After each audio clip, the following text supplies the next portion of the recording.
You guys remember a little while back when Wendy's was like, come get a Krabby Patty, and it was just like a regular burger? That made me so angry. I think the reason the Wendy's Krabby Patty bothered me so much is that it flies in the face of the mythological status of this burger. That really got me thinking about how much the concept of the secret formula makes SpongeBob such a special show. While it might not be so obvious on the surface, the existence of the secret formula contributes to important story elements present throughout the show. In a way, it's almost the secret formula of SpongeBob's writing. The main thing the formula does is set the main stakes of the show. Like, SpongeBob cannot, under any circumstances, let anything happen to this thing. The show does a great job of letting you know that if Plankton snatches the formula, the universe of SpongeBob as we know it ends. There are lots of other universe-ending scenarios in other shows as well. For example, if Tom catches Jerry, the show ends. If anyone finds out about Timmy Turner's fairies, the show ends. If Brian takes over the world, the show... Okay, it looked like Brian on the teleprompter, but it's Brain. I was talking about Pinky and the Brain, you know, like, I know what we're going to do tonight, Pinky. Try to take over the world. It's that. Brain. If Brain takes over the world in Pinky and the Brain, the show ends. Obviously, all these show-ending scenarios would never happen, but the possibility that it could add stakes to the story, and since it's a recurring conflict, the audience already knows what's going on, and the stakes don't have to be re-established each episode. The secret formula is seen the most in Plankton-focused episodes. Some of these Plankton episodes have a reputation of being repetitive, or formulaic, if you will. There are a lot of episodes that are just Plankton pretends to be X thing in order to try and get the formula. The first time this Plankton cosplay plot was used was in Imitation Crabs, where Plankton created a Mr. Krabs robot and said, "Ravioli, ravioli, give me the formula."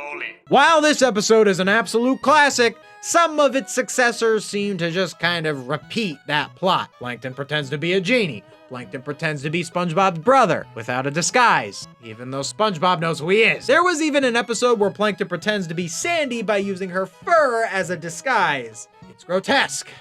I hate that episode. The best episodes where Plankton wants the formula are episodes where his desire for the formula reveals something about his character. You've got episodes like F.U.N, where it seems almost like Plankton might redeem himself and truly become friends with SpongeBob, only for him to ruin it by running off with a Krabby Patty. Not only does this contribute to the episode's lesson, which is that you can't trust everybody, but it also tells us that the formula is such a corrupting force on Plankton that he would gladly choose it over real friendship. Then you've got The Algae is Always Greener, which has an opposite conclusion to F.U.N. In the episode, Plankton has his chance to take the formula and the Krusty Krab and seemingly everything he's ever wanted, because he built a Switch Lives machine which allows him to basically become Mr. Krabs. However, the responsibilities of being Mr. Krabs proves to be far too much for Plankton, and he sees it as not worth dealing with. Goodbye, everyone. I'll remember you all in therapy.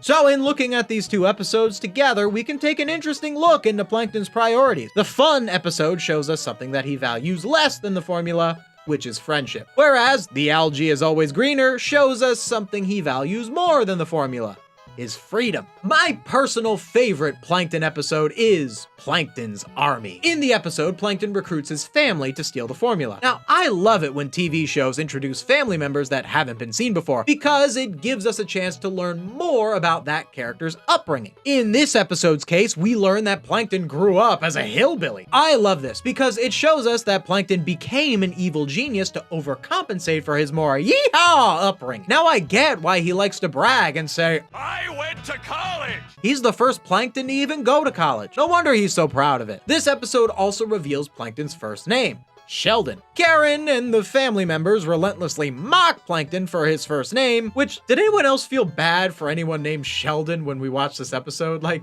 I don't know, I just can't imagine being named Sheldon and watching this episode where there's like a whole scene where they're making fun of your name. Well, my name's not Sheldon, I guess. So I think revealing Plankton's first name in this episode is another way of using this episode's plot to teach us about the character. Not only do we now know about Plankton's familial ties, but we even know his first name, when before he had only been referred to as Plankton. It's just another way to make us feel like we know him more. Not sure if that was intentional on the writer's part, or if they just really wanted to make fun of people named Sheldon. While Plankton struggles to work with his hillbilly kin at first, he is eventually able to lead them into an all-out onslaught of the Krusty Krab. The animators really made use of the small size of the Planktons to make this feel almost like some kind of castle siege. And while this is just an ordinary burger restaurant, because the show does such a good job at making you aware of how important the secret formula is, you feel as much adrenaline watching the Planktons break into the Krusty Krab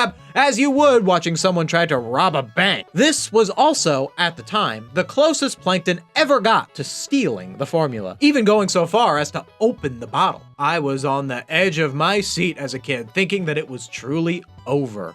Plankton won.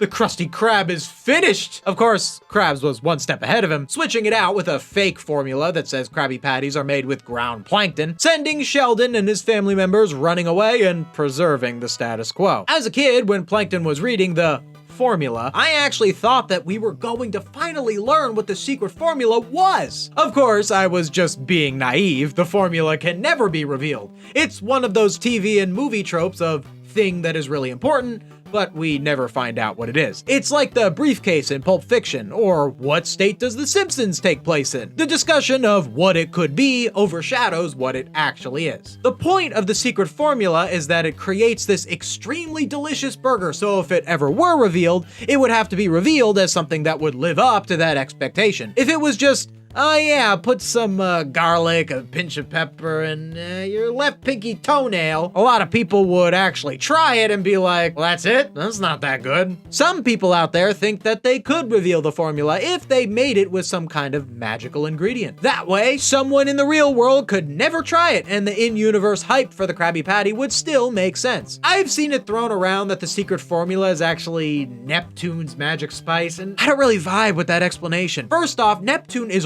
horrible at making burgers, so I don't think he'd be able to develop such a spice. And secondly, having the Krabby Patty be created by magic would rob the Krusty Krab of its regularness. The charm of the Krusty Krab is that it's this dingy little place that just happens to serve the best burgers in town. And we've all been to that place, right? I mean, we've never been to the literal Krusty Krab, but we've all been to a place like the Krusty Krab. You know the place, whether it's a restaurant from your childhood, or a place you went on a vacation, or a Guy Fieri themed burger shop in an airport that has just the greatest darn chicken tenders on the planet. We've all sat down at that restaurant that just inexplicably has the tastiest food ever. That's the secret formula. And SpongeBob's secret formula is relatable to us because it captures that feeling. You know what doesn't capture that feeling? Dave's single from Wendy's, wrapped up in a SpongeBob-themed lie. Sorry, Dave. I don't hate your food, but you're no Krabby Patty.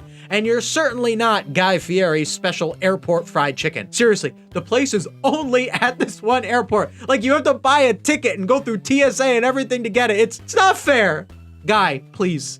I'm begging you, please open another one. Or just send me the secret formula. I'll take good care of it. So while we never have learned and never will learn what the secret formula is, we do have an idea of how it was created. There are some contradicting pieces of lore regarding the origin of the formula. I'm pretty sure the first explanation for the formula's existence is seen in the episode Enemy-in-Law, which is the episode where Plankton dates Mr. Krabs' mom, don't ask, and finds out that if she marries his mom, he will get access to the secret formula because it's an old Krabs family recipe. Later on, we get a different backstory in the episode Friend or Foe, which is an episode that shows us the childhood of Mr. Krabs and Plankton, where it's revealed they were once friends. In the episode, it's shown that the formula was made accidentally, when a bunch of random ingredients ingredients fell into this vat. Then after that, the Plankton movie retcons the friend or foe origin by showing Plankton first discovering the formula as an adult as he just stumbles into the Krusty Krab one day and is like, "Yum, this burger's really great. Maybe I can use it to take over the world." I really don't care for the Plankton movie formula retcon. It doesn't ruin the movie. I did enjoy the film a lot, as you can see in my video on the subject, but I just don't get why it had to remove Plankton's personal connection to the formula's creation. There's also some Camp Coral nonsense that says that SpongeBob created the secret formula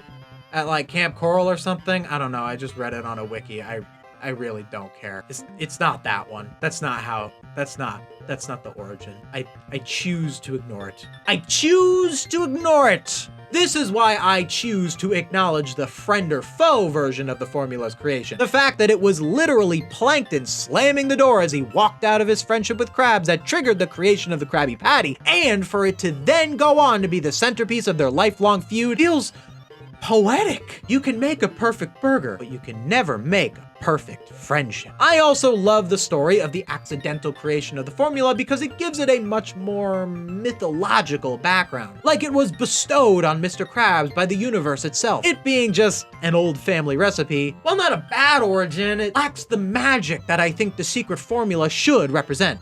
And when I say magic, I mean metaphorical magic, not literal Neptune spice magic. One flaw I could see in the formula being created accidentally is that it makes it so Mr. Krabs didn't really earn it. He was just in the right place at the right time. However, while this could be seen as a writing flaw, I see it as an improvement. It makes it kind of ambiguous as to if Krabs really deserves the formula. After all, Krabs isn't really this righteous character. If you think about it, both Krabs and Plankton set up the original restaurant where the formula was created. Should Plankton not be entitled to it as well just because he left the room when the ingredients spilled? This gives a lot more nuance to Plankton formula stealing episodes. Maybe Plankton deserves the formula. All in all, the secret formula is important to SpongeBob because it sets the stakes of the show, it provides mystery and discussion, it makes one of the main settings stand out, and is a major centerpiece of the show's lore and overall world building. While plenty of shows achieve all of these things, the fact that the formula as a concept achieves all of that is something that is truly special. Hey, you made it to the end of the video. That's so awesome.